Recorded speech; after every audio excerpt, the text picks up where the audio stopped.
근데 남편이 없는 여인이 누구입니까? 세상에서 하나님을 만나지 못한 구원받지 못한 백성들입니다. 구원받지 못한 백성들은 영적인 목마름에 빠졌습니다.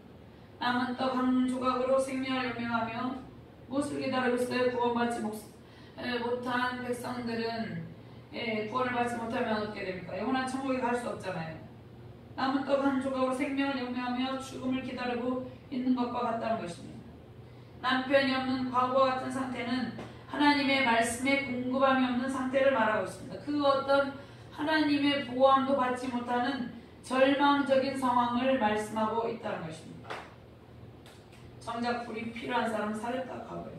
정작 떡이 필요한 사람은 사렙다 과거 그 자식인데, 엘리야 선지자는 극심한 가난으로 인해서 고통하고 있는 과거에게 떡 한 조각을 요청하셔도 극심한 가난에 시달리고 있는 여인에게 남은 모든 것을 다 주라고 이렇게 말씀합니다. 가장 힘들고 열악한 환경 가운데서 고통하고 있는 과부에게 엘리야의 요청은 가혹한 요구였다고도 볼 수 있어요.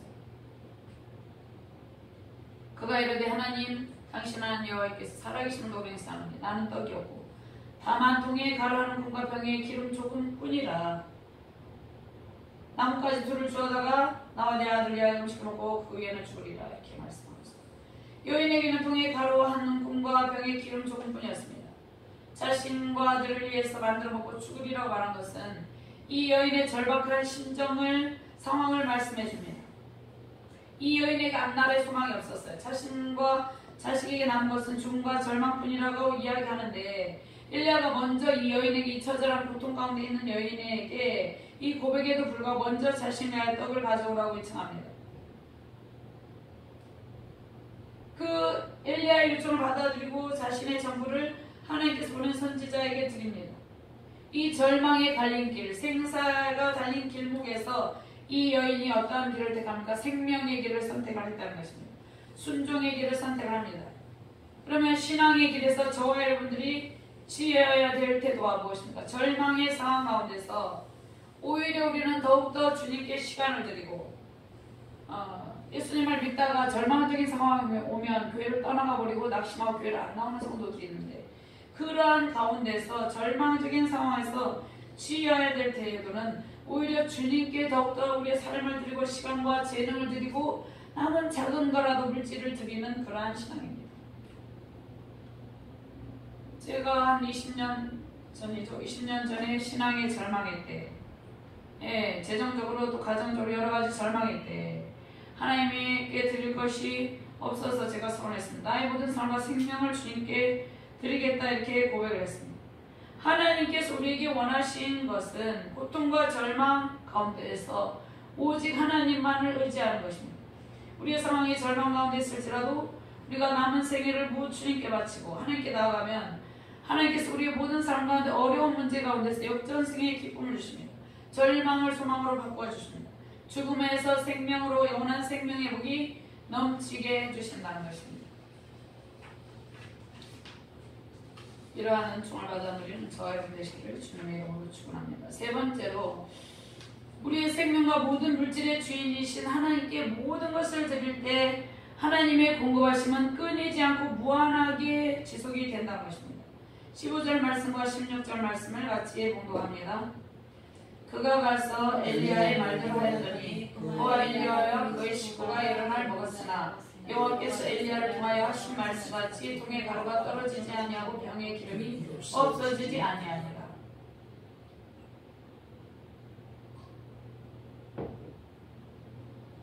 제가 한 2달 전입니까? 2달 전에 교회 재정이 많이 없었는데 그것을 전부를 성교회로 다 보냈어요. 보내고 교회 갔는데 누가 왔다 갔는지는 모르겠지만 저기 뒤에 현금함에 그보다 더 많은 재정을 채워놓았어요. 누군지는 모르겠습니다. 하나님께서 참배 마음으로 갚아줄 줄 믿습니다. 하나님께서 이 지속적으로 동의 가루가 떨어지지 않아 병의 기름이 없어지지 않았다고 이렇게 말씀하는데, 이 말씀 하나님의 풍성한 생명의 말씀과 돌보심과 사랑이 넘쳐났음을 의미한다는 것입니다. 출애굽기 16장 18절 말씀에 오멜로 되어본 적 많이 거둔 자도 남음이 없고 적게 거둔 자도 부족함이 없이 각 사람은 먹을 만큼만 거두었더라.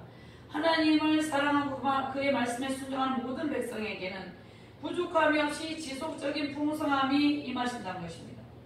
하나님께서 저와 여러분들에게 시간과 작은 물질을 요구하시는 것은 하나님께서 더욱더 풍성함이 넘치게 하시려는 것입니다. 하나님께서 더욱더 풍성함을 주시고 우리의 모든 삶에 이 영적인 풍성함과 재정적인 풍성함이 넘치게 하기 위해서 하나님께서 이러한 것들을 요구한다는 것입니다. 하나님을 간절히 찾고 예배하는 백성들에게 하나님께서 공급을 해주시는데 그것이 부족함이 없다는 것입니다.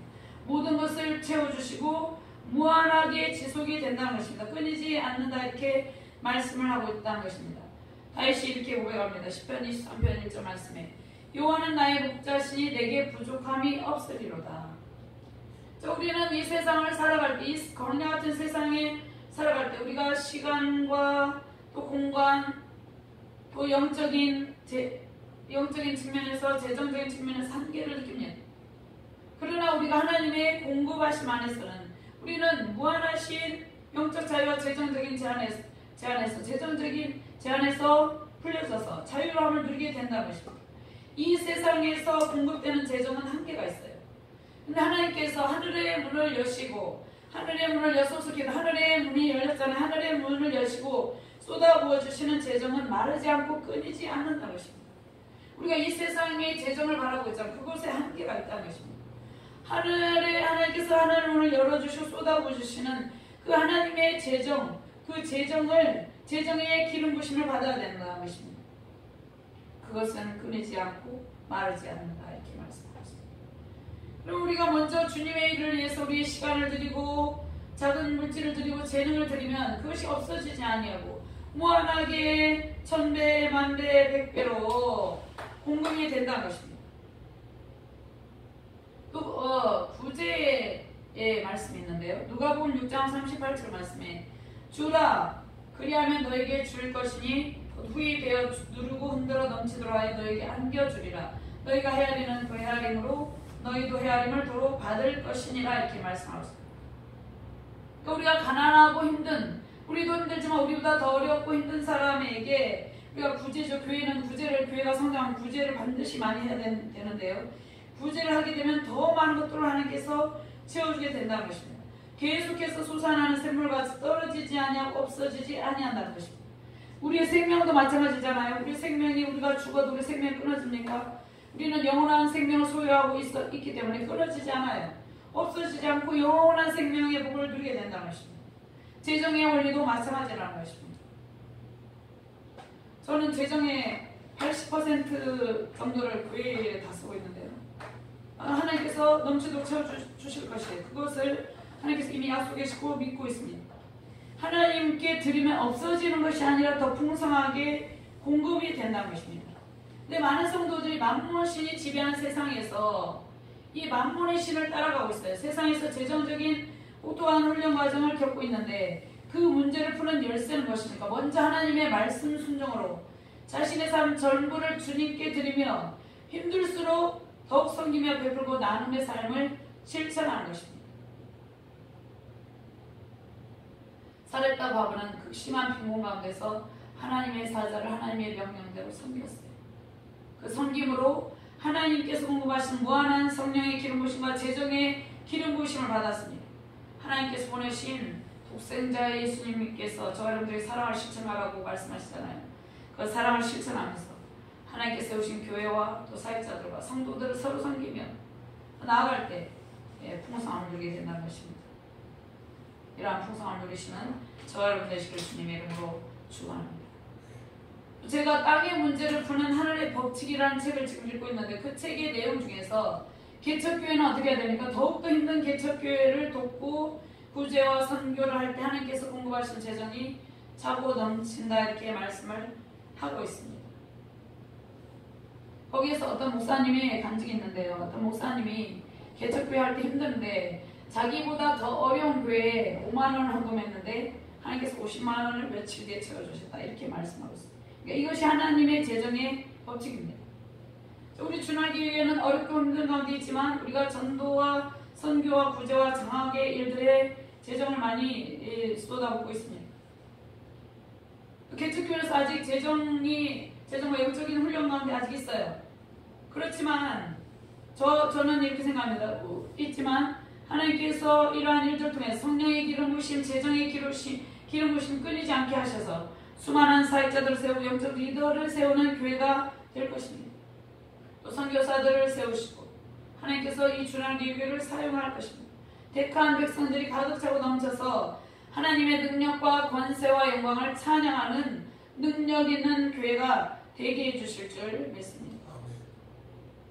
오늘 주시는 말씀의 능력으로 모든 영적인 혹독한 훈련이 있어요. 영적인 훈련은 믿음 훈련, 기도 훈련, 말씀 훈련, 고도 훈련, 여러 가지 훈련들이 있어요. 인간관계 훈련, 이러한 훈련들이 있고 또 재정의 훈련이 있습니다. 그 안에 포함된 재정 훈련, 이러한 모든 것들을 통과하셔서 말씀의 풍성함과 재정의 기름 부으심으로 세상을 정복하고 하나님의 크신 영광으로 승리하시는 저와 여러분들 되시기를 주님의 이름으로 축원합니다. 통성으로 잠깐 기도하겠습니다.